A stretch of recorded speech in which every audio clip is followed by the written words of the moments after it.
Hi, everybody. I'm Bob Bowman, Editor-in-Chief of Supply Chain Brain. Welcome to this presentation on slash warehouse costs, the smart savings of fractional warehousing, presented by Flex. Quick reminder, there will be an audience question and answer session at the end of the presentation. Audience members are encouraged to submit their questions at any time during the presentation by clicking on that Q&A icon at the bottom of your screen. So, warehouses obviously are fixed, but businesses are dynamic. And today, supply chain agility and cost efficiency are paramount. So in this presentation, we're going to explore how embracing an asset-light or fractional warehousing model can revolutionize your logistics network. We'll delve into strategies for moving beyond traditional fixed cost warehousing to realize significant savings and enhance operational performance. With that, I want to introduce our speaker for today. Seth Fleming is Director of Product Management with Flex. He focuses on optimizing the end-to-end shipper experience, including customer onboarding and interaction. Seth's work involves the build-out of new demand generation tools and driving efficiency into internal processes. Seth came to Flex from T-Mobile, where he led the integration of T-Mobile and Sprint's operations as part of T-Mobile's 2020 acquisition of Sprint. So with that, I want to turn over the presentation to Seth Fleming. Seth, take it away. Thanks, Bob. Really appreciate the introduction and super grateful for the opportunity to be here today and talking about this idea of fractional warehousing. And if you think about fractional warehousing, what it really is it is an underlying component of flexible infrastructure at large.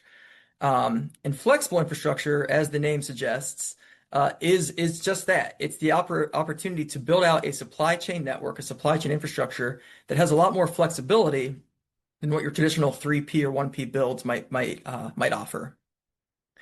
And if you leverage this idea of fractional warehousing, it can unlock significant cost savings.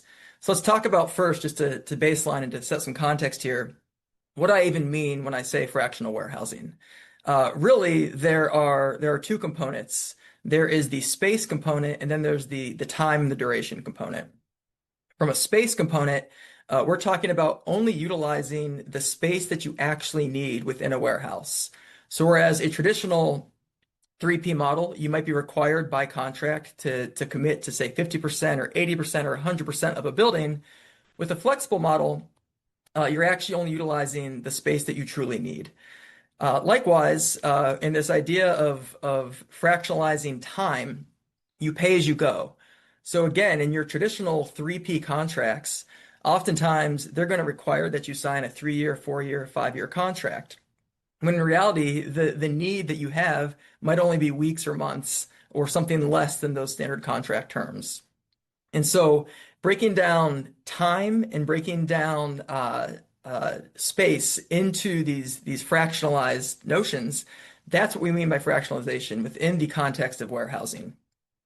And academically, I don't think that's a particularly hard concept to understand. But what I'm hoping that we get out of today's conversation is a better understanding of the practical applications of fractionalization and how it can be used within your supply chain network to strengthen your supply chain and building resilience at large. So first, at the highest of levels, Bob, you alluded to this, but the real reality is that the reason why flexibility matters, the reason why it is so helpful, is because all of our businesses, no matter who you are or what your company is or what industry you operate in, we all operate in dynamic environments. We're all subject to macroeconomic conditions and geopolitical conditions. There's going to be a lot more situations that might be specific to your industry. We're all subject to those things.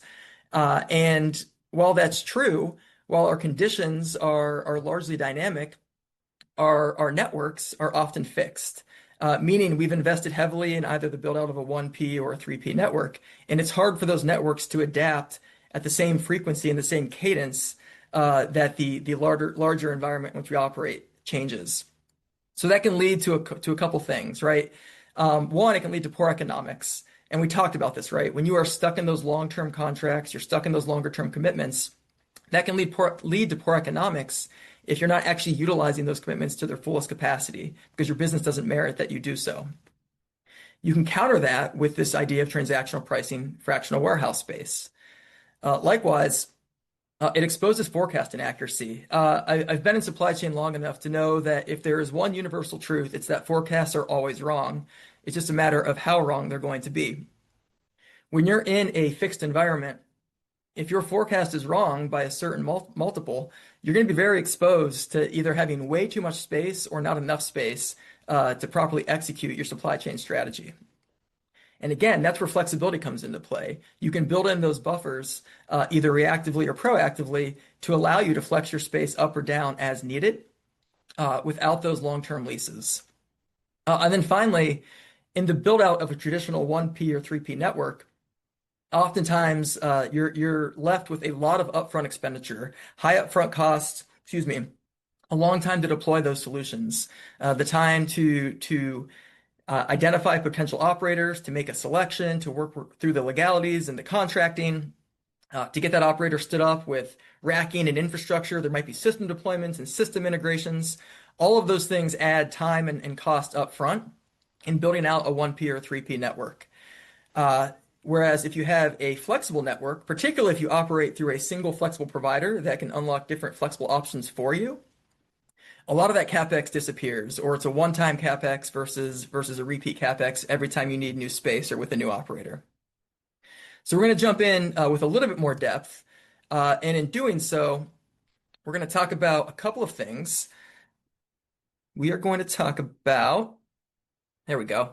We're going to talk about fractionalization at large, and we're going to talk about it across 5 components. These first 3 we've already alluded to, that we're going to go into them with a little bit more depth, but we're going to look at transactional pricing. We're going to look at flexible terms in the lease space. We're going to look more closely at what reduced capital expenditure looks like in action. We're going to talk more about strategic inventory placement. And then we're going to finally talk about how we can use flexibility to streamline operational costs. So first, let's look a little bit more closely at pricing.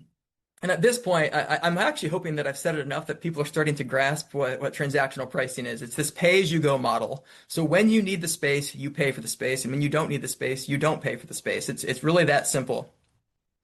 Putting it to practice can be a little bit more difficult, but that's the simple principle behind it all. And that allows you to scale up or scale down the space you need based off fluctuations. Those fluctuations could be driven by anything, whether that's known seasonal demand patterns, whether it is you're trying to bypass or get into a tariff window, so you have more product than you were expecting. Perhaps you have an opportunistic buy, so you've got more product than you had planned on originally having. For any number of reasons, you might need more or less space than you were originally planning. And this visual here starts to illustrate that. So in this particular visual, you can see those gray bars represent the forecasted volume of total space expected to be needed. In this case, we're talking about pallet space. So you're looking in the range of a forecast, typically in the range of 20,000 pallets, give or take. But those gold bars represent actual pallet space required. So all of a sudden, you can see very quickly there's a big delta between what was forecasted and what actually happened here. And one way to think of it, is that the delta between the top of those gold bars and the top of those gray bars is all money that you didn't necessarily need to spend if you were to operate in a pure flexible model. Now, I'll be the first to admit that operating the entirety of your supply chain in a pure flexible model is typically not the right or best solution. But this does illustrate the point of how operating with flexible infrastructure does allow you to save significant costs. We're going to talk more later around how to balance fixed infrastructure with flexible infrastructure. All right, let's jump more closely into the idea of flexible terms. So again, flexible terms, this is the idea of only paying for space for the duration of time that you actually need it, as opposed to locking yourself into a multi-year, 3-year, 4-year, 5-year commitment. And when you have these flexible terms, all of a sudden you can start to either proactively or reactively scale up or scale down, say, for peak seasons. And in doing so, if you're only paying for those peak volumes when you actually have them, of course, there's a lot of costs that's unlocked because of that. So in this particular example, this heavily redacted but real example, we are looking at a national consumer packaged goods manufacturer. In this particular company, their peak happens in the summer month. So from a pallet storage perspective, they typically have inventory build up in the winter, spring, and then during those peak months, their pallet storage depletes as demand picks up. And then, of course, it starts to pick up again in preparation for the next year. And you can see here, if you were to compare the forecasted max pallets against the actual max pallets, again, there's a pretty big delta. So what this means is a couple of things. One, in comparing this particular customer of the traditional 3P alternatives that they had at their disposal, they were going to pay for space based off that forecast. And for that reason, they were looking at let's call it between 2 and 3 million a year in cost, or $200,000 a month. Whereas by leaning into Flex and a flexible solution, they were able to only pay for the space for the duration of time that it was actually required. And for that reason, that total annual expenditure dropped to less than $1 million a year. So you can see in this particular example how utilizing the flexible space only for the time that you needed it really allowed for significant cost savings against what other options may have been on the table for this particular shipper. All right, CapEx. I spoke a little bit to CapEx earlier. We're going to jump back into it with a little bit more depth here. And like I said earlier, when you are building out a 1P or 3P network, there's a lot of upfront costs. It takes a lot of time and effort to identify a building, to build out a building that might require a redesign. It might require new racking. It might require special handling equipment. And then there's the system considerations. You might have your own WMS. They might have a WMS. Maybe you have to buy a new WMS. Either way, it's common, it's frequent to have to either deploy a new system or integrate with systems. And all of that takes CapEx. And as a shipper, I'm sure you're left wondering or thinking like there might have been a better use for that CapEx, something that's more strategic other than just getting a warehouse stood up. And by reducing that CapEx, by leaning into a flexible solution, not only can you deploy that CapEx in other areas, it also allows you to experiment. And that's what we see here in this particular example. So here we have a home improvement retailer, and their goal was to deliver 2-day delivery nationwide. But the only fulfillment center in their existing network that could support direct-to-consumer 2-day delivery was on the East Coast. So supporting the entire country from the East Coast either became impossible or highly, highly, highly expensive. So by deploying a flexible solution, they were able to experiment with the geography that made them. Over the long term, this particular shipper actually preferred to build out a 1P network, to own and operate their own network. And there's nothing wrong with that. But what they didn't want to do was invest that CapEx in their own 1P network in a geography that proved to be less than ideal. So in this case, they utilized a flexible solution. They experimented with geographies. In this case, they tried Reno, and they determined, hey, does Reno allow us the outcomes that we were looking for? Are we able to support 2-day delivery nationwide by supplementing our East Coast node with now a flexible West Coast node? And can we do so at a cost that's reasonable? So again, by reducing this CapEx, you can experiment, you can start to optimize and figure out what the ideal network looks like for you. Even if over the long term, 1P might make more sense for you, this can be a really, really helpful step in getting there as a stepping stone towards 1P optimization.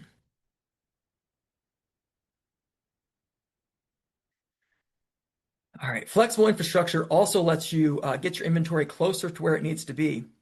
And as you can imagine, closer to where you need to be has a really positive impact on your transportation spend. So anybody who's been in supply chain long enough or is close to supply chain P&Ls is aware of the fact that transportation spend typically outweighs your warehouse spend by multiples. And for that reason, there can be a lot of value in leaning into flexibility on the warehousing side as a means of reducing your transportation spend. Of course, that's much harder to do if your either 1P or 3P network doesn't necessarily have the footprint that's going to allow you to lean into the geographies that are most ideal to have this impact on spend. So in this example we're looking at here, we had a retailer who was trying to figure out how they could improve placement of inventory to reduce fulfillment times from their manufacturers to their retail stores, and to do so in a way that would not only improve replenishment times, but also positively impact the spend on transportation. So what's not shown in this visual is the before. And in the before, you had these manufacturers who were each shipping direct to these retail stores. And it was just chaotic, quite frankly. Every manufacturer shipped to different retail stores on different schedules. Because the manufacturers wanted to wait for full truckloads or close to full truckloads to minimize their transportation spend, you'd often find that there was a 3 to 5 day lead time for an order between an order being placed and the delivery to that store.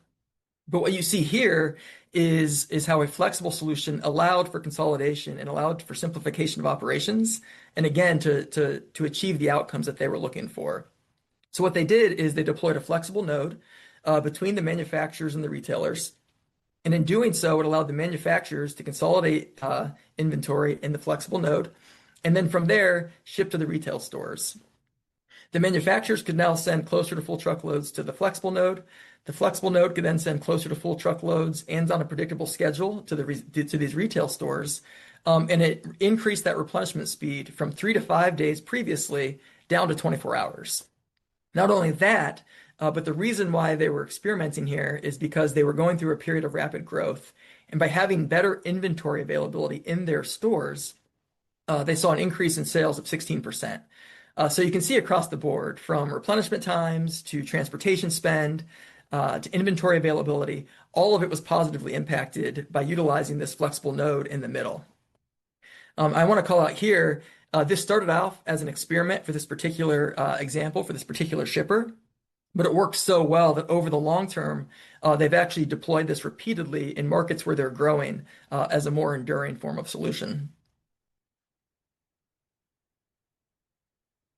Okay, last and certainly not least, let's talk about the impact of flexibility and fractionalization on operational costs. So we talked about the CapEx component of building out a network, whether it be 1P or 3P. But there's also a lot of operational spend that goes into that process. There's a lot of effort that goes into generating requests for quotes, requests for proposals, evaluating the entirety of options that you might have at your disposal for different operators, making that selection, getting into the legal and the contracting process. All of that can take time. All of that requires operational spend. And speaking candidly, a lot of shippers don't necessarily have the teams or the resources available to effectively execute that procurement function, right? They make it happen, but perhaps it's not one of their core competencies. When you've got a flexible network, particularly if you're operating through a single flexible provider, then all of a sudden you can integrate with your flexible provider, and that gives you access to the entirety of their network. Through that network knowledge, the flexible provider can also leverage their procurement knowledge to help with a lot of that operator selection process and help facilitate the legal costs and then eventually the operational costs. Once that model is up and running, your flexible provider also can become that tower or that control tower view to help you manage the entirety of your network. So both in terms of warehouse selection and that process, then leading into warehouse management, there's a lot of opportunity to streamline your operational costs if you consolidate through a single flexible provider. Here in this example, it's really interesting. We had a Canadian company that was moving into the US to support a US retailer. That was their customer, was a US retailer. And it was important for them that they have access to a lot of different locations where they could replenish a large multitude of this retailer's nodes and to do so quickly with a really rapid SLA. And at one point in time, before coming to Flex, they were actually looking to get into double-digit markets, 15 plus markets. They were negotiating with 15 plus operators. And you can imagine the chaos that would come, not just with the setup of 15 operators, but then the ongoing management of 15 operators. And by utilizing Flex, they were able to get rid of all of that, utilize a single flexible operator that then helped them with the procurement and selection of the right operators to use. Flex then became that single control tower perspective to help manage the entirety of those operations. So this removed a ton of complexity and a ton of cost from the shipper, and Flex was able to take on that burden as a provider of flexible infrastructure. So we'll do a quick recap here. There's different ways in which fractionalized warehousing or flexible infrastructure can be to your benefit within your network at large. We talked about scalability and agility, right? Forecasts are always wrong. In many cases, you need to scale up or scale down based off what's happening with your actuals compared to your forecast. And with the flexible infrastructure, you can do that with a lot more ease. We just talked about the operational flexibility, opening up some of your own operational resources to focus on other things by passing that burden of warehouse selection, warehouse procurement, warehouse management, passing that on to a single flexible provider. We talked about speed. We had an example earlier where a provider was able to leverage a flexible node between their manufacturers and their retailer stores as a means of reducing replenishment time into those stores. Cost effectiveness. We talked about operational spend. We talked about CapEx spend, how those things can be reduced when you utilize flexible infrastructure in the right ways. And then finally, I would argue that all of those things together are different forms of risk mitigation. We can't predict the future. We know the environments in which we operate are dynamic. And by being more flexible, by being able to either strategically react or proactively think through where flexible infrastructure makes sense, you can mitigate a lot of the risks and a lot of the unknowns that are inevitable within the world in which you operate. So let's take a little bit closer look at Flex specifically. Flex, we have network operators across the US, across Canada, more than 800 in total. And across those 800 operators, we have more than 3,000 warehouses that we work with. And those 3,000 warehouses have over 485 million square feet of space available. As you can imagine, this is bigger than any one single operator could provide by themselves because we're able to tap into the networks of multiple operators. Flex has our own in-house built, easy to use warehouse management system. By design, our WMS is intuitive rather. It's rapid, it's easy to deploy, it's easy for users to grasp and know how to use with minimal training, which is important because if you're operating in a flexible nature, and you're responding to things, oftentimes speed is super important. So having a WMS that's intuitive, that's easy to use is super important as part of this all-up model. Because we have our own WMS, Flex also enables this one-to-many integration model. If you integrate your systems with just Flex, all of a sudden you have access to the entirety of that network that I spoke to a minute ago. Flex provides expert guidance. We have a great operations and logistics team. We have a great commercial team, and together they're going to do a lot of work to manage your account with the operators to take some of that burden off of your shoulders. And then finally, we've got our own proprietary network insights. Because we work with so many operators in so many different marketplaces, we have a lot of insights on pricing, on spot market rates, on trends. And sometimes the knowledge and insights we have move a little bit faster than what industry publications might be able to promote or advertise. And so in many ways, we have insights kind of cutting edge ahead of the curve, if you will, beyond what you might be able to read in your favorite industry publication. So a lot of advantages to Flex, but a lot of advantages to flexible infrastructure at large. And I'm hoping at this point, through some of these examples and these walkthroughs, you have a much better sense of how flexible infrastructure can be used as a supplementary piece in thinking through the build out of your entire supply chain infrastructure. Seth, thank you so much for that excellent presentation. Really appreciate that. It's now we have the opportunity for the panel portion of our discussion here. I have a few questions I have the honor of asking you to kind of expand on what you told us already. So, given the current economic and geopolitical uncertainties, tariffs just being one of them, how do you anticipate the demand for fractional warehousing evolving in the coming years? Yeah, it's a great question. I'm going to speak to tariffs specifically first because it's very relevant, very top of mind for a lot of our listeners, I would imagine. I know a lot of flex shippers have been very impacted by tariffs in different ways. So So when we think about tariffs, uh, to say that it is not certain would be an understatement, right? There are different dates as to when tariffs are going to go into effect. There's different rates for different countries. Sometimes a date has been announced, but then there's a holding period before it actually goes into effect. Sometimes tariffs that have been announced are then denounced. So it's really hard, candidly, to keep track of what's happening with tariffs and when those things are happening. Uh, and for that reason, we at Flex have seen shippers that are taking advantage of these windows when they open to bring as much inventory across borders when they can to minimize whatever impact tariffs might otherwise have on them.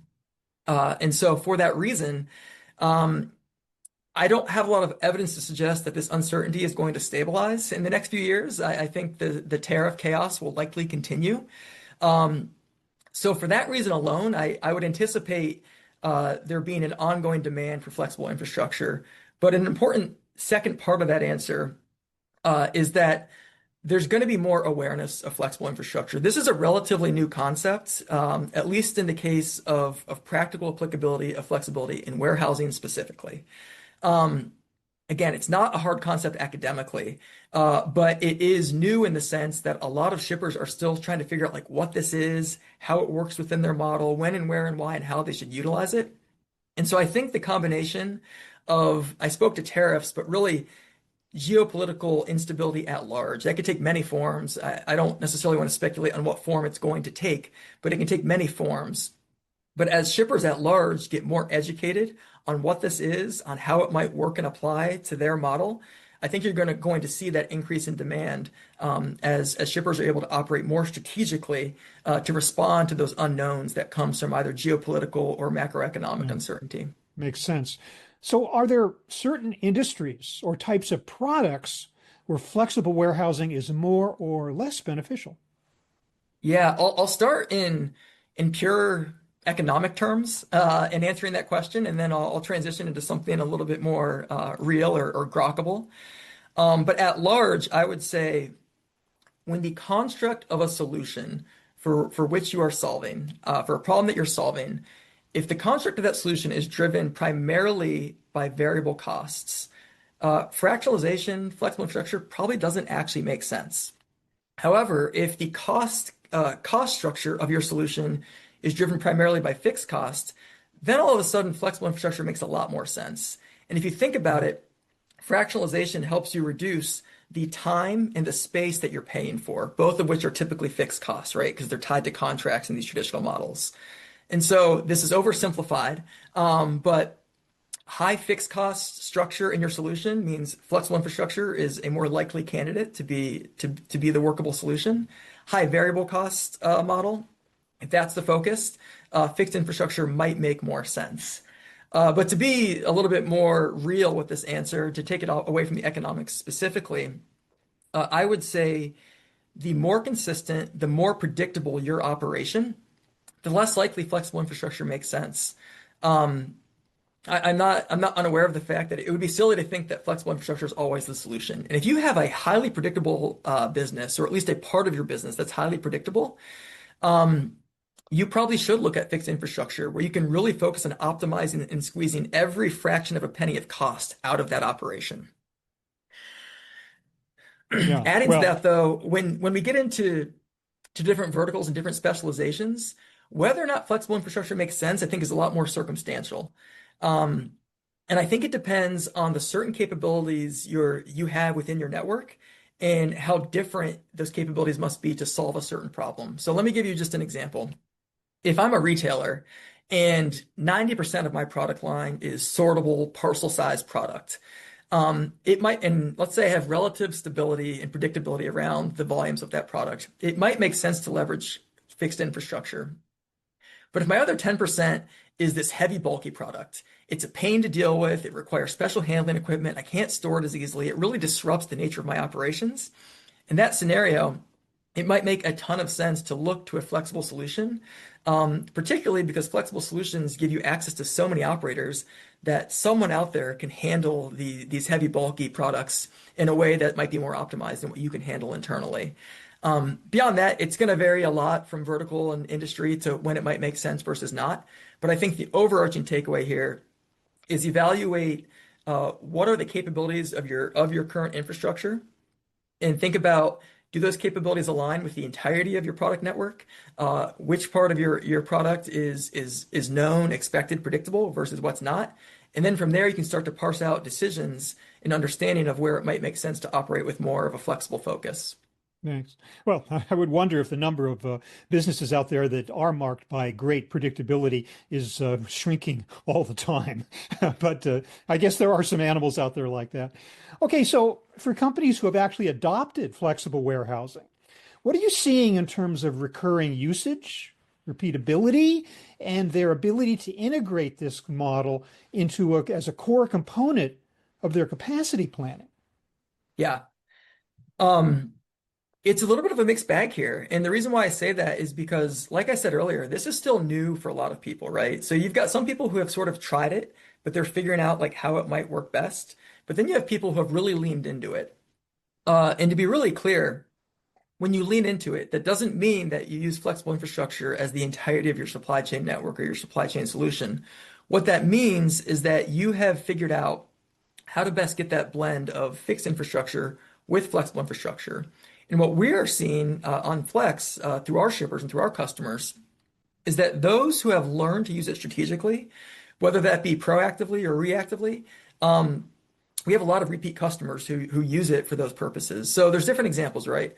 On the proactive side, we have shippers who have realized that it doesn't make sense to have a network that can accommodate your peak periods if those are only happening 2 or 3 months out of the year. So every year, without fail, that same shipper comes back to us for that 2 to 3 month period. And the rest of the year, they can focus on that lower, more stable demand or volume component of their overall network.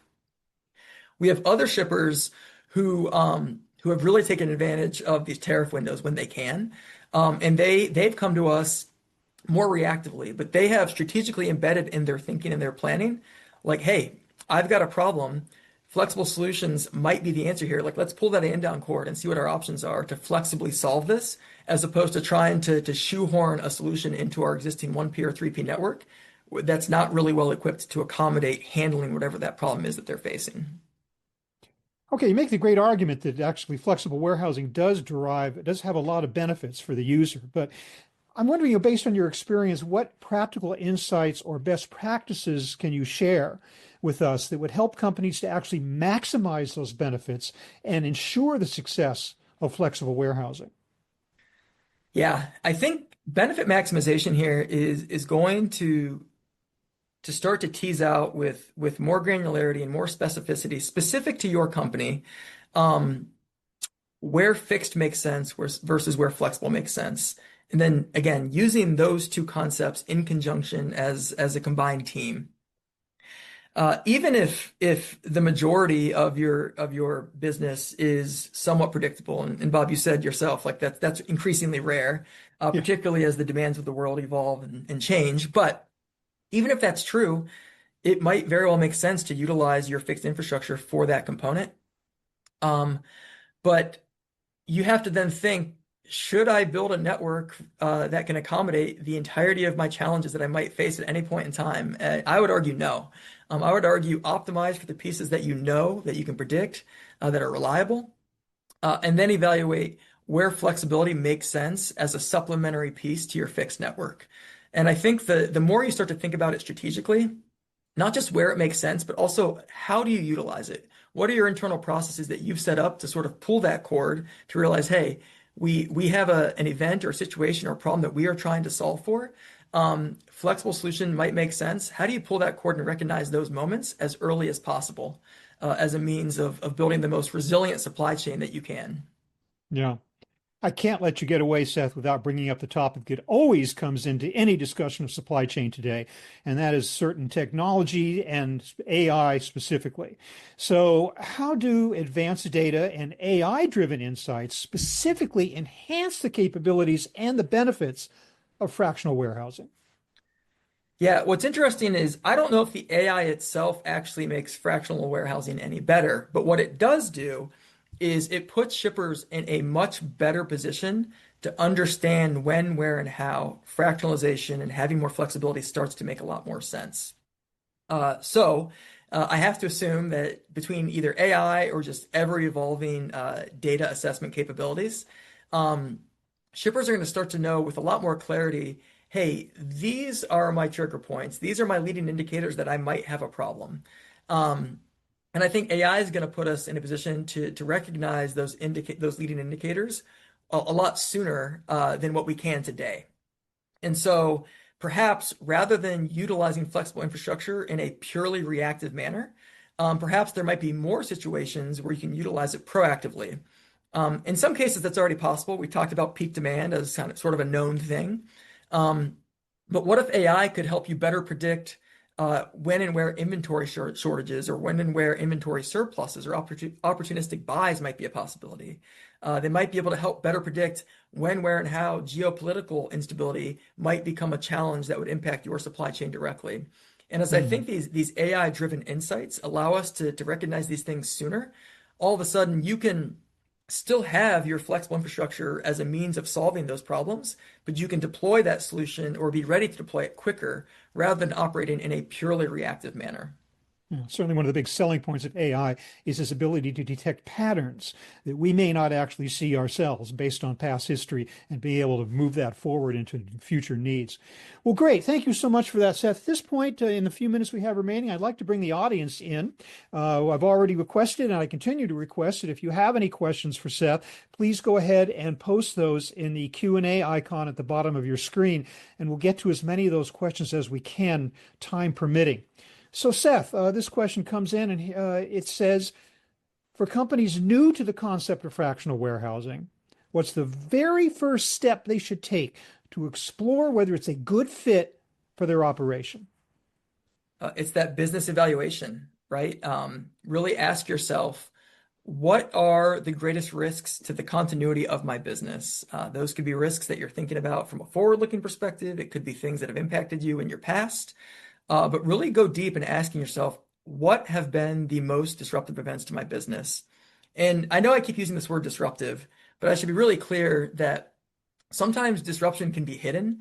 And what I mean by that is if you are paying for fixed infrastructure, but you're hardly utilizing it to your fullest capacity, that is disruptive in the sense that you're spending a lot of money that you don't need to.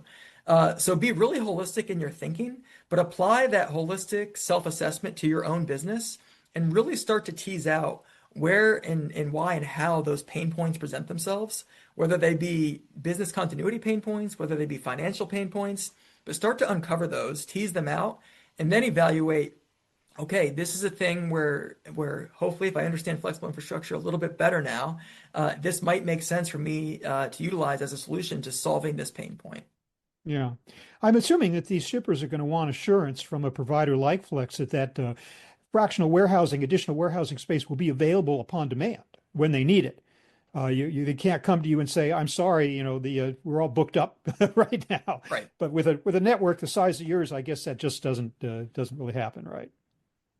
Yeah, that's right. Yeah, We very rarely are we network constrained. I would say I can't think of a single situation where we've been network constrained. I'm not suggesting that we've won every deal that's come our way. That would certainly not be true. Um, but I will say that very rarely are we losing deals, if ever have we lost a deal because we don't have a network provider that could do the thing, yeah. whatever the thing may be. Okay. This question says, why would a company opt to try flexible warehousing instead of relying solely on their current network? That's number one. And the second part of the question is what makes them, and I think we sort of addressed this, maybe you could elaborate on it, what makes them repeatedly choose to come back to the solution? Yeah. I think to the first part of that question, I'll start by acknowledging that it is a reflexive instinct to utilize your current network. I mean, that's human nature, right? If you have a 3P partner that you work with, if you have a problem, the first person you're going to call is your 3P partner who Sure. helps You've execute your invested in supply that chain. So that is relationship human and nature. yeah, And yeah. so that leads to your question of like, well, why should you even try the flexible piece? And I would argue that there are many situations where a 3P partner can in fact absorb whatever problem it is that you're dealing with. But the question is, are they most well equipped to absorb that problem in the most cost-effective way? And will that have any longer term implications for that relationship or for the nuances of that contract?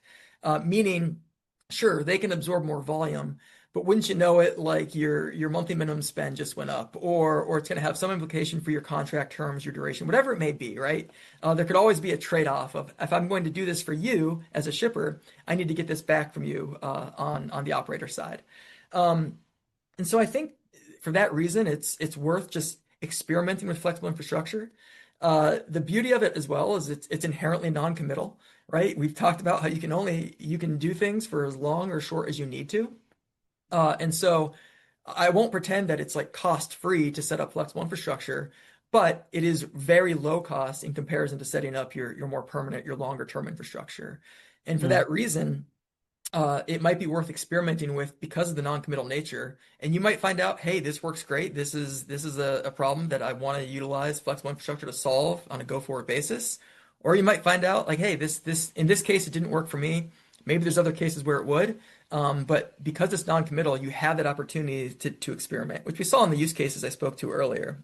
sure. Okay. The questioner says if you could set one thing straight about fractional warehousing for this audience of shippers and potential users of this concept, this model, what would be the biggest misconception that you would address? Yeah, there's two, but I'll pick one in respect of the question. Um, what I would have said is that again, you don't use fractional warehousing in as solo, right? Use it in tandem with fixed. But I feel like I've made that point. So I'm actually going to focus on a different piece here. And that is when you are looking to solve problems, I really would encourage people to think about the big picture from a cost perspective. And I want to play through an actual scenario. Okay. Let's say you have a situation where you have too much inventory that your current network can hold, and you have tasked your operations manager, your building manager to go find more space because the current building just can't do it. If that building manager is measured on inside the four wall warehouse spend, um, they might be a lot more inclined to utilize a current solution because it might look cheaper to utilize the current solution or to push product into an existing warehouse. What if in reality though, having that overflow product closer to destination could have a significant impact on transportation cost reduction. And so you really have to be thoughtful and holistic in the thinking of where and how to utilize flexible infrastructure and the impact it has on your total cost structure, not just inside the four wall cost structure or not just transportation cost structure. Look at those things together. Hmm. Okay. Well, what a great presentation and what great questions we've had from the audience. But unfortunately, I'm the bearer of bad news in this case, and that is that we were just about out of time. We have time for one final question, Seth, and here it is. If there's one immediate action that our audience should consider taking after this webinar to significantly boost the agility of their supply chains, what would that be? Yeah, I think it's being honest about your pain. Acknowledge that you have pain. I have never met a supply chain network or a company with a supply chain network that operates pain-free and everything is seamless all the time. There's all sorts of jokes about how, the best day in supply chain is when there's no problems to deal with. And so I Which one think would with that that in be? mind, Sure. assess your company, assess your Yeah. pain points, look forward and ask yourself, hey, what are the costs, the carrying costs that I have of having excess inventory? Or do I face stockouts on a frequent basis during peak season? And what does that cost me? Do I have long-term leases that I'm not utilizing to their full capacity? And if that forward-looking view doesn't give you the clarity that you need, look backwards. I mentioned this earlier, but look backwards over the last 12, 24 months and ask yourself what stands out in your memory as something that was painful to deal with or where I was spending money that I didn't want to spend. And I think as you start to assess this pain, whether it be a forward-looking view or a backward-looking view or a combination of the two, all of a sudden you're going to start to paint a better picture and a better understanding of your own company and which parts of your infrastructure might benefit from moving towards a more flexible model. That's great advice. I mean, human nature is maybe to forget pain, not think about it, but you're asking them to actually drill down into it and learn something from it and helping you to adopt this model of the fractional warehousing structure. Thank you, Seth Fleming, so much for explaining to us what it's all about. Great presentation. Audience, thank you also for your participation and for your great questions. And here is an asset for all of you. This is an ebook from Flex, the Guide to Fixed and Flexible Warehousing Infrastructure. You can obtain that by taking a picture of that QR code with your phone right now, or if you don't have time in these final few seconds, don't worry about it. That will be sent to all attendees of this webinar upon the end, which has come upon us, is here now. Thanks again, Seth. Thank you, audience, and everybody. Have a great day.